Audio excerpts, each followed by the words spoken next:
Westward Expansion. After the Revolutionary War, the United States grew at an amazing rate. The United States purchased a huge piece of land called the Louisiana Purchase from France in 1803. Texas was added in 1845.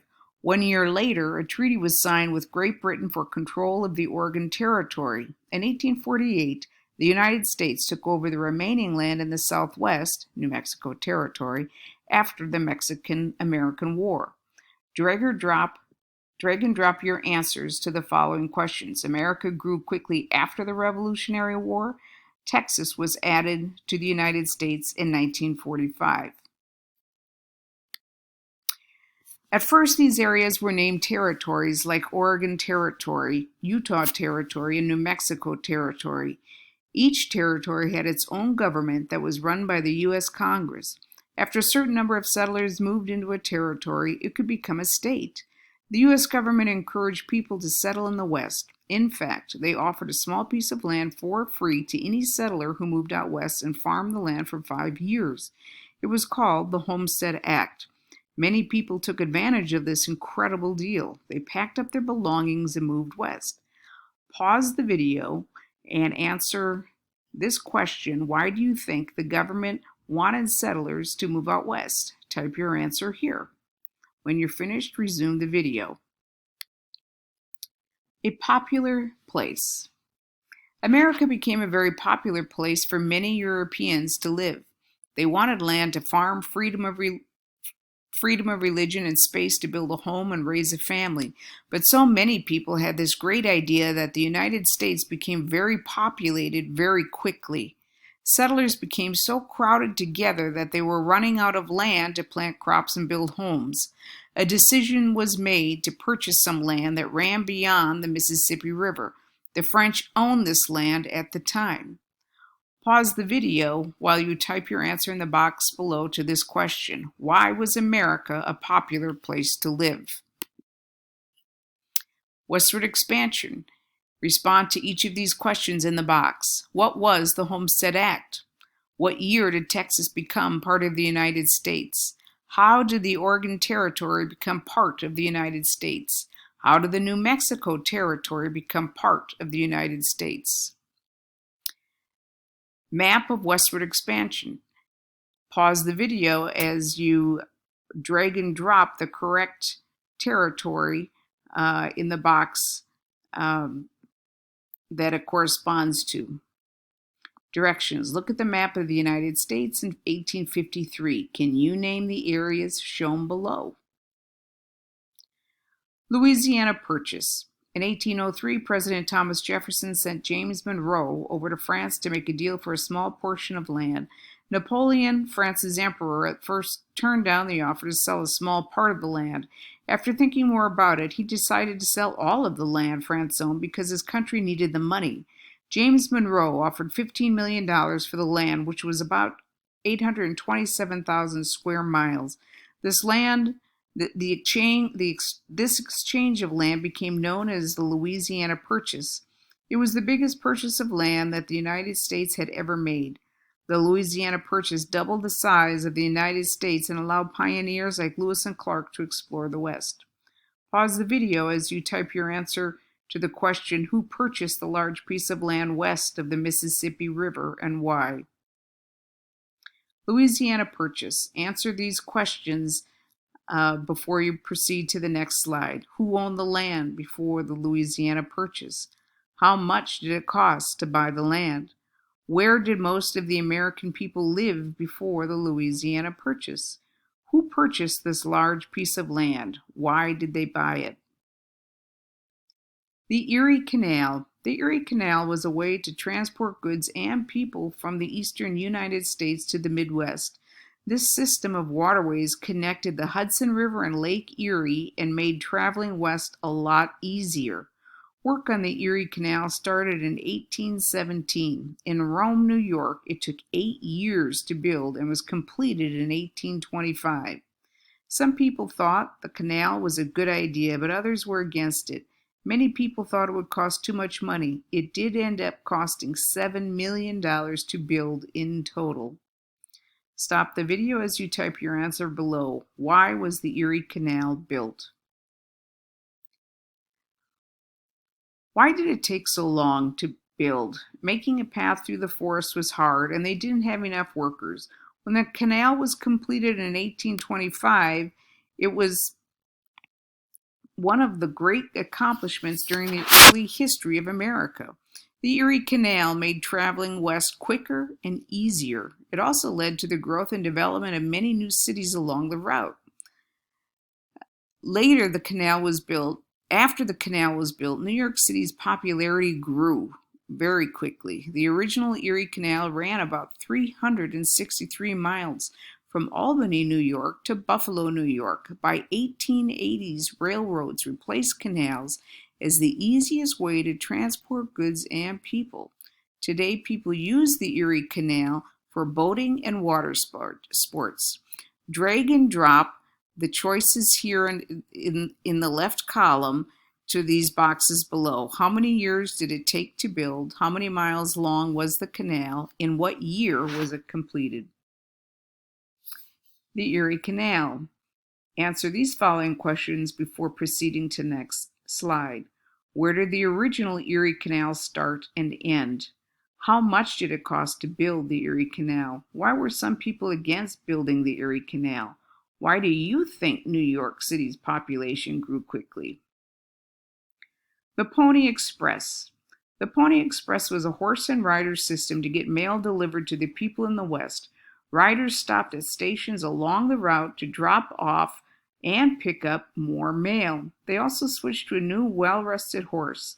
The Pony Express started in St. Joseph, Missouri, and went more than 1,900 miles. It ended in Sacramento, California. It promised to deliver the mail in only 10 days. Before that, it took weeks for mail and news to arrive by horse and carriage. Pony Express riders had to dodge herds of buffalo, mountain lions, rattlesnakes, and cross steep snowy mountains. In 1860, ads appeared in newspapers stating, "Wanted, young, skinny fellows, must be expert riders willing to risk death daily." Riders were paid $25 a week, which was a lot of money back then. The Pony Express only lasted 1 year because of the invention of the telegraph. Stop the video while you type your answer below. Why do you think the riders were paid a lot of money? Drag and drop these answers to these questions on this slide. The Pony Express was a horse and rider system to deliver blank. The Pony Express was 1,900 miles long. It started in St. Joseph blank. Riders had to dodge herds of blank along their dangerous journey. The Pony Express promised to deliver mail in only blank days. The long trip ended in Sacramento blank. The Battle of the Alamo. The land you know today called Texas once belonged to the country of Mexico. The people in that area decided that they wanted to be free, so a war broke out. The Alamo was a huge church built out of limestone. In 1836, Colonel William B. Travis, James Bowie, and David Crockett were inside the Alamo. They had 200 other Texan volunteers who were willing to fight with them. The men defended the Alamo for nearly 13 days. They were up against the army of thousands of Mexican soldiers. The men defending the Alamo died. Drag and drop the answers in the boxes below. Remember the Alamo. A few weeks later, a man named Sam Houston called out the phrase, "Remember the Alamo." He helped Texas become independent in 1836.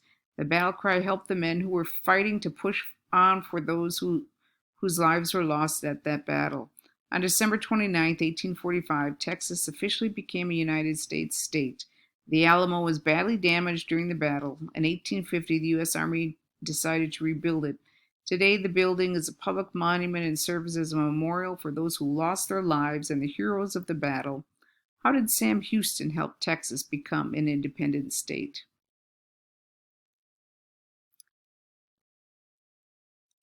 Complete the drag and drop questions below. Texas once belonged to the country of. The blank was a huge church built of limestone. Colonel William B. Travis, James Bowie, and blank defended the Alamo. 200 men fought against the Mexican army for blank days.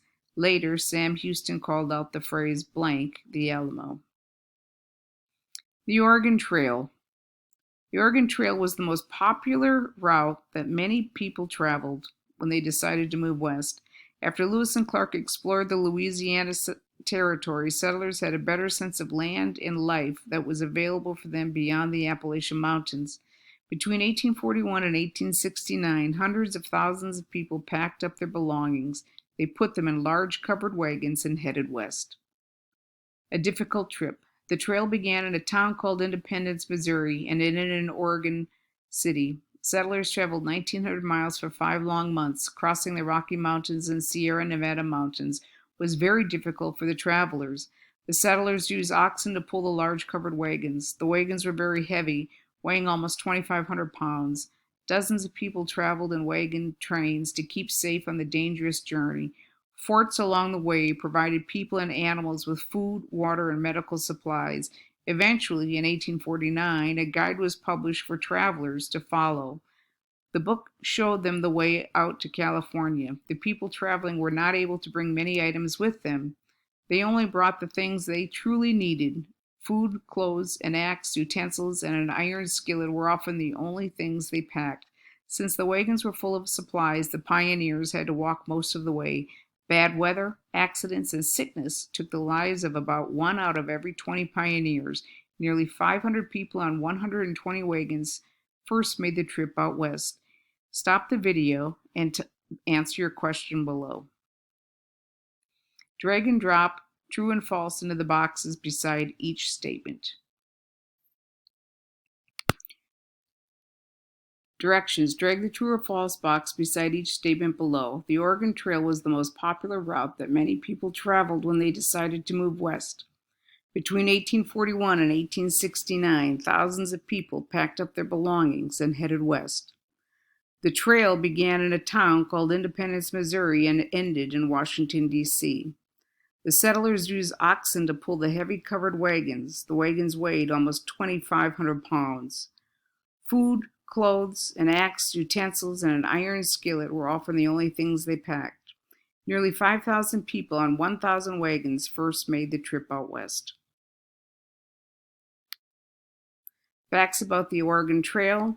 Directions. Drag and drop the 4 facts that are true into the gray box below. The Oregon Trail. Answer the questions in each box before you go forward. Where did the Oregon Trail begin and end? How many miles long was the Oregon Trail? Why was it a dangerous trip? Name 3 things people would pack for their journey. The Gold Rush. In a small town called Sutter's Mill in California, gold was discovered. A man named James Marshall found tiny golden flakes in Sutter Creek. It was supposed to be kept a secret, but the news spread quickly. Soon thousands of people began flocking to the small town to mine the land and try to strike it rich. A group of people called the 49ers came from all over the world, even China. They are called the 49ers because they left to go to California in 1849. Many men left their homes and traveled by horse or wagon across the Oregon Trail. Some traveled by ships and went all the way around the tip of South America to get to California. It didn't matter if you went by land or sea. It was a very long and dangerous journey just for a chance to get rich. Stop the video and answer the question below in the box. Why did thousands of people travel to California in 1848 to 1855?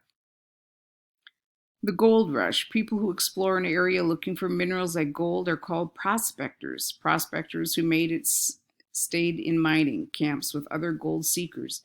Miners pan for gold by scooping up soil and water and shaking it through a metal pan with a screen. By 1849, nearly 90,000 people arrived to hunt for gold. The first prospectors did make a lot of money. Because there were so many people coming to California, boom towns formed. These towns offered everything a miner would need while they were digging for gold. Toward the end of the gold rush, the towns turned into ghost towns. Everyone was leaving because they were not finding any gold and there was not enough money to keep businesses open in these towns. These empty ghost towns still stand today. Stop the video and type your answer in the box below. The Gold Rush. Drag and drop each answer into the box beside the question.